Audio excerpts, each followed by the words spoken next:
You might have heard about watercolor paints, gouache paints, acrylic paints, but might feel confused about the three. In this video, we are going to see the major differences between watercolors, gouache and acrylic paints, the difference in their texture, how to use them, and some more details. Watercolors comes in different forms, pans, tubes, and even liquid. For using watercolors, you only need some brushes, clean water, and watercolor paper. Watercolors are water-soluble paints, so you need to activate them with water before using them.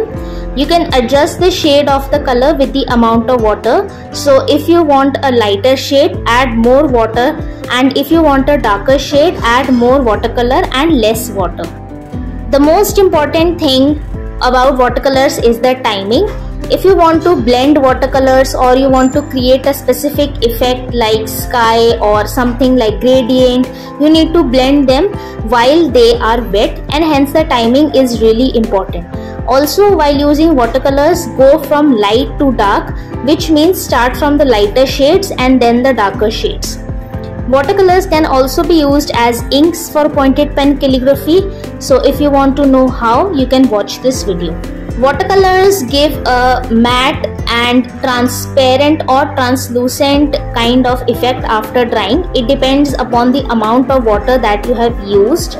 So you can use more water with less watercolor if you want a lighter shade of any watercolor. You can use watercolors for painting, landscapes, portraits, galaxy, and even for backgrounds for mandalas or calligraphy, and even for watercolor lettering. If you want to see some cool techniques to create watercolor backgrounds using flat paintbrush, you can watch this video. The link is in the description.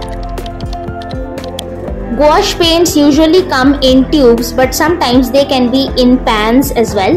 For gouache, you need paint brushes, clean water, and any kind of thick paper.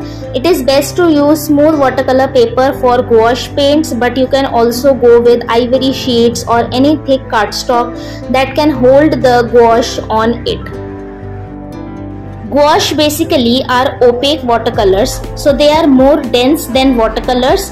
And if you compare them with acrylic paints, they are more flowy and more adjustable than acrylic paints. So basically gouache comes in between of watercolors and acrylics in terms of the texture.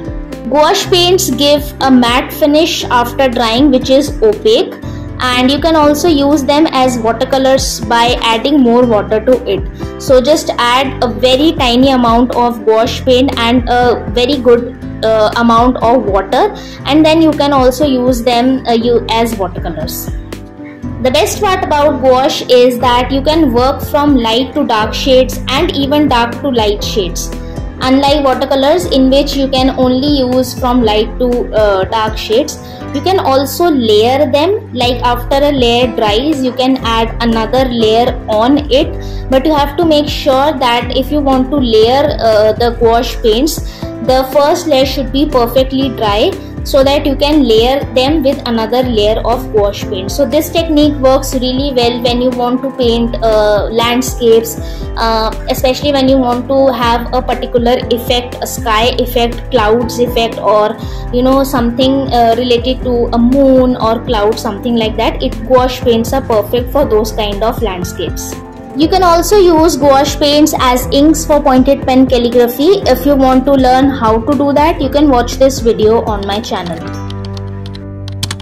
Now coming on to acrylic paints. Acrylic paints comes in tubes or bottles. Acrylic paints can be opaque or semi-opaque depending upon what type or what brand it is. For example, if you are using student grade acrylic paints, they are lighter and semi-opaque. However, the artist grade, or if you go for heavy body acrylic paints, they are heavier and opaque. For using acrylic paints, you need paint brushes, clean water. You can also use acrylic medium if you want to adjust the consistency of your acrylic paint, and thicker surface like 300 or 400, more than 400 GSM sheets or canvas or wood or MDF, something like that, because acrylic paints are heavier, so they need a very solid thick surface to hold on and absorb the paint. Acrylic paints are great for adding texture and dimension to your paintings. Once the paint dries, it becomes waterproof, so you need to make sure that there is no unused paint left on the palette or any surface, otherwise it would get wasted if once it dries. Acrylic paints dry quickly and have a glossy or semi-glossy finish depending upon the type of the acrylic paint that you are using. Since acrylic paints cannot be reactivated using water once dry, you need to be super quick while blending colors. But since it dries easily, you can easily layer them and the lower layer won't get activated. Acrylic paints are best for almost all kinds of surfaces. So if you are someone who likes to paint on different surfaces like glass, cardboard, MDF, plastic, or even walls of furniture, you should always choose acrylic paint. You can also use acrylic paints for dot mandala and adjust the consistency of the paint using the acrylic medium. Acrylic paints can also be used on walls, furniture and such other kinds of surfaces, but you have to make sure about the priming of the surface and the type of acrylic paints that you are using.